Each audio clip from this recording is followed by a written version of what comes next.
Player, under 19s. But that's embarrassing to bring up my career. Were you It was 14 games for under 19s. We started in Princes Park, and my career will be finished by the time we get to a Royal Parade. It's great. Oh, here we go. It's over.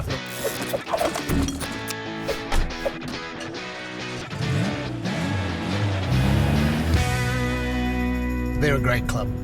Collingwood. Yeah, they've given us two of the best days of our life, as my old mate Macca always says. So, what was that, 79 and 81, I think, wasn't it? They were pretty good days. 132 games, 170 goals. Ken Sheldon. Yeah. It's great to have you here. Thank you for doing this. Oh, thank you, Sam. How big a shock is that first pre-season?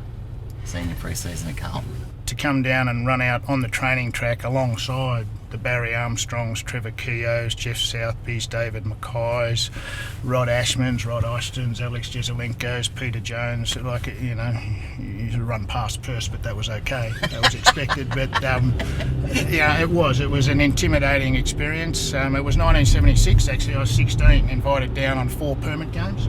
Yeah. And John Nichols was the coach. From that moment on, you know, there's no question of what I wanted to do with my life, and that was to play for Carlton. 1977, you played your debut in round 12, played in round 13, then you were dropped. Yep. And then in round 18, you came back into Melbourne and kicked 6. Yep. Please, tell me about that. Well, that's a classic case of a young player getting a buff head. Right. I played first game against Geelong at Princes Park. Yep. We won that game kicking 3 goals. And Robbie Walls, you know, was playing centre forward, and he didn't have to flick it out to me, but he did. You know, and that's just bring a young player into the game, and I'm forever indebted to him for that. And I learned a lot from that. You know, just to be inclusive. It's not about you; it's about the team, and you know that was great. And then we went to the Junction Oval, and we played Fitzroy, and it sort of didn't quite work for me. I think I might have been running a bit wide. I don't know. The picket fences might have been keeping me in. I'm not sure. And anyway, I quickly got the heave-ho. Yeah. A couple of bags of 6 in the reserves leading up to that game against Melbourne at Waverley, of which I kicked 6. And I do remember clearly, just going back to Robbie Walls, I had them by 3/4 time, and he's saying, you're going to get 8, you've got to get 8, keep running, but I was knackered. I was gone. In 1979, so it's about your 3rd season, I think, and there's great names in the Carlton team, especially forwards. There's Jezelenko, there's Mackay, there's McClure. Yeah, Mark was a great player. Johnson, you know, all these goal kickers. Top goal kicker for the Carlton football team in 1979 with 53 goals. Ken Sheldon. Yeah, well, in our history, we've only had one player, which is Alex, who kicked more than 100. That was one of our great strengths. We never had any one key player that dominated the show. If one was underdone or held or having an off day, others would step up to the plate. I couldn't think of anyone better to ask this, Ken. Name the members of the Mosquito fleet. Yeah, it's a good question, Sam, because they were famed. They were a pretty talented group. Certainly, Rod Ashman, number 14, I think was he was regarded. Him and Jimmy Buckley, so number 14 and number 16, I think were regarded as the best 2 midfielders of our time. Okay. Yeah. And then we had Alex Marcoux, who was just a wonderful player, like run almost inside time. Phil Malin, that was tough as nails on the wing. Yep. John O used to come in and out of the centre, like, you know, at half time if we were down, they'd put him in, or if they needed an explosion, they'd bring Wayne Harms in out of the back pocket. So all of a sudden you had, you know, a core of half a dozen players that could really do anything in a day. I'm sure that modesty may prevent a genuine answer here, but in the Mosquito fleet, Ken, where would you have ranked yourself? Oh no, we're just in and out of the core. So if there's 7, 8 members of the Mosquito fleet, and you rank yourself as 7 or 8, yeah? That is wrong. Yeah. Well, anyway, that's all right. I'll ask someone else about that. Everyone else has rated you a lot higher than that, by the way. Yeah. Favourite ruckman to rove to? Yeah, Percy Jones, Fitzpatrick, or Wow Jones? Yeah, the Rhodes Scholar was pretty talented. He was just that couple inches too short. Right. Yeah, you know, but he made up for it, obviously. Wow was just extraordinary, and got better as he got older. What made Warren Jones so extraordinary, Ken? Well, they always just shit themselves. The opposition. Have you ever been close up to those tattoos? Jeez. And Percy was he was a deft tap ruckman. Right. But he was at the end of his career when we were starting. Like his last game was the grand final of 1979. Yep. Harry Madden come along. Yeah, you had a couple of years of Harry. Yeah, well, we had to carry him, but he did kick 5 in his first game. Oh, he told me that. Yeah, did he? Yeah. And you had to play well against Collingwood, Richmond, Essendon, and as time went on, Hawthorn, who've probably been the most successful side in the last 50 years, got into that group.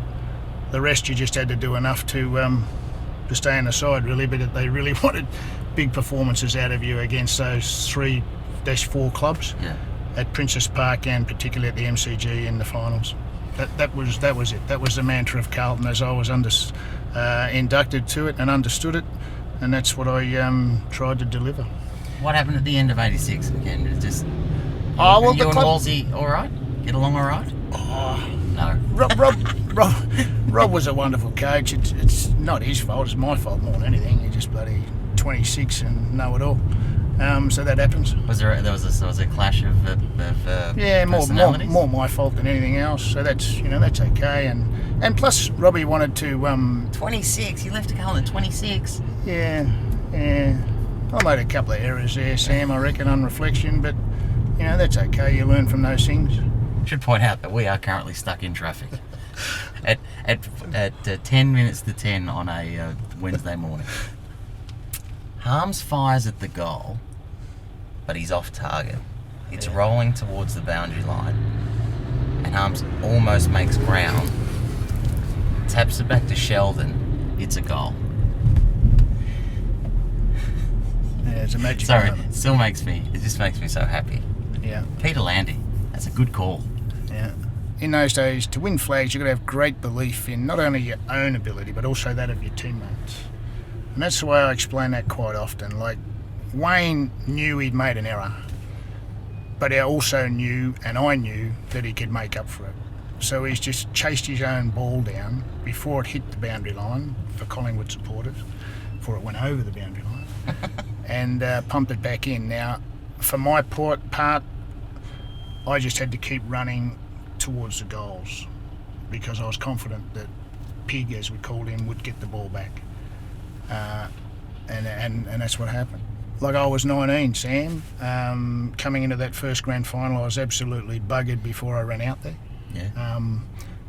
I remember half time getting the ball up from a contest in the forward pocket, and the siren went, and I was on my haunches.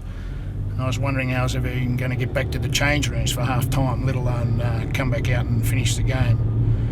But Bruce Dool was actually instrumental at half time in that game. He just sat down and put his hand on my knee and said, this is where it really starts. After the game, we went back to the Hilton. The bus brought us back to Princess Park. So the whole team's on the bus on the way from the ground. Yeah, fantastic. They introduced us to all the supporters. It was just, it was a magic time. And and the days went by, and the days went into nights, and the nights went into weeks, and it was a lot of fun. All right, nightclubs, go. Oh yeah, there's plenty of them. Oh, the Chasers and Nickabellas were probably the ones that I used to attend with the guys. Lazars, as I mentioned. Did you take some effort when you went out, mate, in terms of, did you have a favourite shirt or anything, mate, or some favourite shoes? Nah, not whatever. Really. I remember one time not being able to get in to a place, so I went out and bought the cab driver's shoes. That was funny. Wow. So even back in the halcyon days of this era, there was a limit. The people at the nightclub did say, "I'm sorry, Mr. Sheldon, you do have to be wearing shoes to get into this place." Ken Sheldon, it's been an absolute treat and a privilege to spend time with you. Thanks for taking me for a drive, mate. Hey, pleasure, Sam. Good to meet you. You too. On behalf of all Carlton supporters, thank you.